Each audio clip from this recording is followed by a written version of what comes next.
On Planet Krypton, Lara Lor-Van was attending a party with her mother and sister, Zora, in Kandor. She had brought little baby Kal-El along with her, leaving her husband, Jor-El, behind to present the year's Science Guild Awards. Suddenly, Jor-El contacted her through the teleband, warning that she should take Kal-El and leave Kandor immediately. An alien consciousness had been allowed to enter the network by Professor Vanda, who killed himself just as Jor-El was presenting him the Cosmology Award. The intelligence had suggested that Kandor would be collected to protect it from Krypton's impending destruction, and Jor-El, as the foremost scientific mind on the planet, would be the herald of this news. Soon, a ship appeared in Krypton's atmosphere, announcing that the planet's database had been copied and that Krypton would face imminent destruction. As the Terminauts collected important artifacts for preservation, Kandor was cut from the surface of Krypton, and Lara narrowly escaped, while her mother and sister were trapped. With their world crumbling around them, Jor-El bemoaned the fact that the Council wouldn't even hear out his plan for evacuating the planet before its destruction.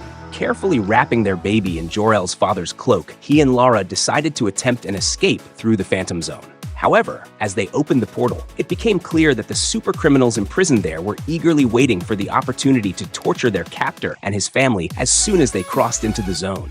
Xadu posed a particular threat, reaching through the portal to grasp at the young Kal-El. Fortunately, Crypto, the family dog, leaped forward and bit Du's hand, allowing the family to escape. Unfortunately, the dog was lost in the zone. Unseen by Jor-El and Lara, a red streak shot out of the zone as they escaped. Lara suggested that they could save Kal-El, at least, by placing him in the prototype rocket meant to demonstrate Jor-El's evacuation plan. The prototype was large enough for only one passenger, so only their infant son could be saved. Jor-El activated the Brainiac intelligence inside the rocket, instructing it to seek out a planet with a younger sun and weaker gravity to make his son stronger. The pair sent Kal-El off just moments before Krypton was destroyed.